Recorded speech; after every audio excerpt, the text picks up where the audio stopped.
I believe painting portraits is one of the most difficult skills to learn as an artist. Not only is it incredibly complex, but it's also hard to make it actually look good, especially when you look at artists like SamDoesArts who make it look so effortless. So as a challenge, I decided to tackle the topic myself, spending the last month trying to get better at it, especially because this is something I wanted to learn years ago, but I abandoned it because of how complicated it felt.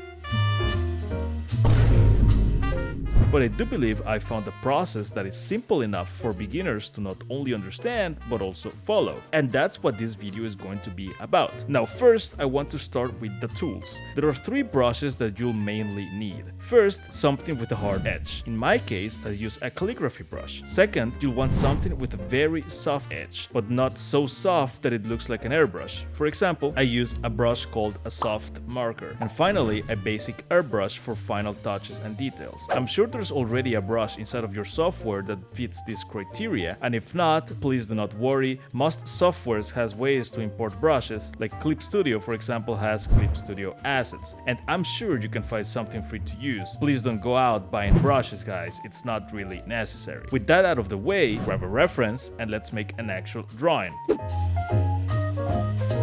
Now, the reason I'm showing you this messy sketch as the starting point instead of the line art is because there are 2 ways you can approach portrait painting. You can either make the line art very clean and detailed, then paint render underneath it, or do what I prefer, which is keeping the line art as simple as possible and then render both below and on top of it. For now, I suggest the second option, because it helps you get used to rendering over your original drawings instead of relying too much on clean lines. Additionally, since the main focus will be on rendering, you will save time for the whole piece. For instance, the studies that I made took between 2 to 3 hours each. So, for example, my sketch looks like this, but my line art looks like this. Snap. Of course, I'm assuming you can already draw a decently structured face regardless of style. If not, I have a few videos on my channel about the topic that I will recommend for you to watch, because if the face itself looks off, rendering won't really fix it very much. Now let's start with the aspect of the rendering. First, we will ideally like to add a background color. You always want to add a background color, and then you put your flats on top of this. This is because the background color is what actually going to determine the mood of the illustration, and it's gonna help you better color pick the colors later on. Now here is where we get into the crucial part. Once again, we have 2 routes, the Stylized Approach and the Realism Approach. And just so you know, both are hard in their own regard. So what do I mean by this? Let me show you by analyzing 2 different images. One is a real-life reference and the other is an image of Jinx from Arcane. I'll start by describing what I like to call the Realism Approach, which better matches semi-realistic to realistic styles like Arcane or Valorant, for example. Before you do anything, look at the image. Really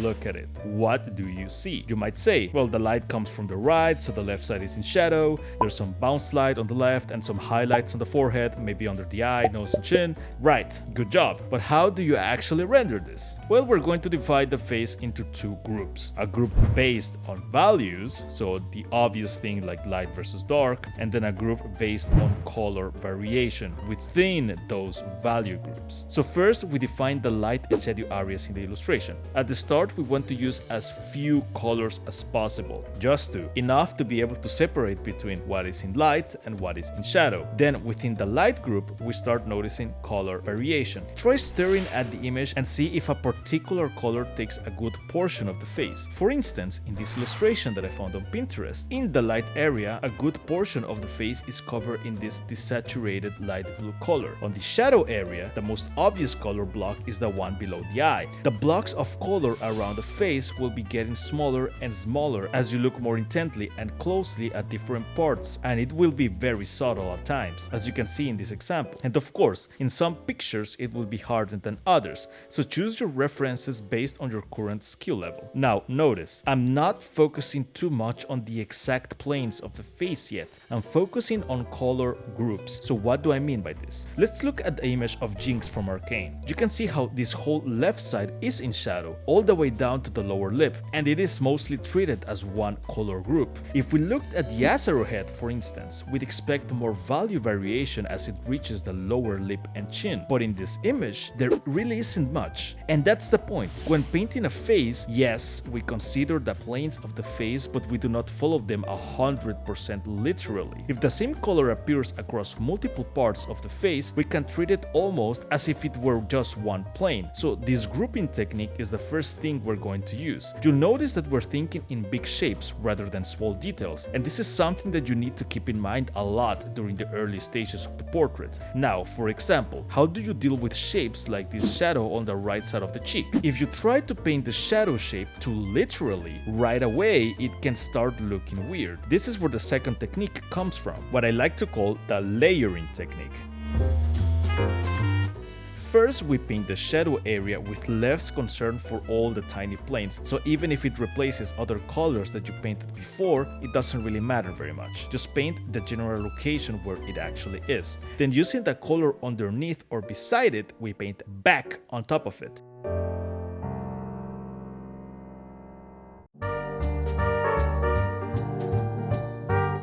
In a way, it's like erasing, but instead of erasing, you're using another color to sculpt the form. Additionally, you will have areas that you will first paint in one color and then on top with another. An obvious example of what I mean would be a nose. You can see here in Jig's nose that on the left side, you have a bluish, bounce-like tone to it, and as it approaches the middle, you get a darker brown, and then as it goes into the right, you start getting the lighter colors. When rendering, it doesn't really make sense to try to do all of this at the same time. It is better to consider all of this area as one shade color, then you add the bounce light on the left, and then you replace this dark color as you're getting into the light area on the right, and of course, the rest of the details after. In this real-life illustration, you can see that in this forehead it looks a bit pink below the highlight itself. So first do the pink area and then the highlight. Also consider that colors may look different than what they actually are, so don't be afraid to color pick to know which color is it, but rather than using the color picked color, try to guess it yourself after the fact and use a close approximation. Soft and hard edges matter a lot here too. If one color diffuses into another or the area is round and smooth, use a softer edge. But if you want to refine the contour of a plane or apply the layering technique over another color, then the edge should be harder.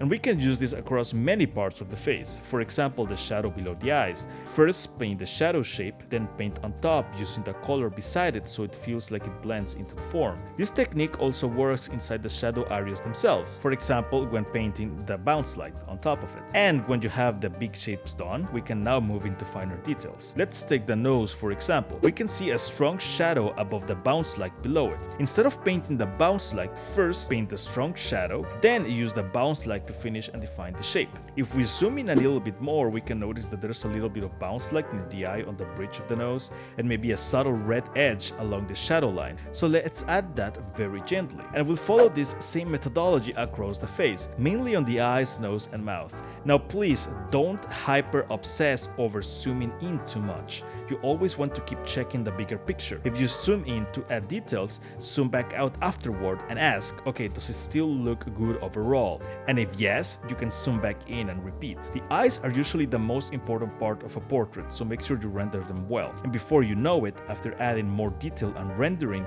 the hair and parts of the body, we now have a good looking portrait. For some final touches, you can use an airbrush with a slightly saturated color on top of parts of the piece to make it feel more vibrant. And that's generally it for the realism approach. For the stylized approach, it's a bit different, but the general principles are still the same. Here what matters most is that the eyes are well rendered and become the focus while we use blush and simple lighting to suggest form. Let's look at an illustration by SamDoesArts, for example. I think that the key elements that make his portrait stand out are the hair, the eyes, the mouth, and the bounce light. Now, since we're focusing mainly on the face, here's what I want you to understand. We started with the base skin color, then we add a general bounce light or soft underlight that covers most of the lower lower part of the face, without worrying too much about every section. Then we add a blush on the cheeks and nose as our main color variation. After that, we add a little bit of shadow on a few features, like the nose and the sides of the face. And with an airbrush, we can darken some areas just a little more, like the lower part of the face and the sides. At the same time, we make sure that the eyes are rendered nicely. Then we add a few highlights, and that's pretty much it. In different illustrations, you can see that he sometimes uses the bounce light to better describe the different parts of the face, but he still keeps it incredibly simple. So in a nutshell, for this portrait approach, the process is base color, soft underlight, blush, small shadows, soft airbrush shading, eye rendering, and then the highlights. If there's one thing that I want you to take away from this video, is that a portrait painting gets much easier when you stop thinking about every tiny detail at the start and begin thinking in groups. Big value groups, big color groups, and simple layer shapes. You do not need perfect brushes, you do not need a super advanced rendering style, and you definitely do not need to get everything right on your first try.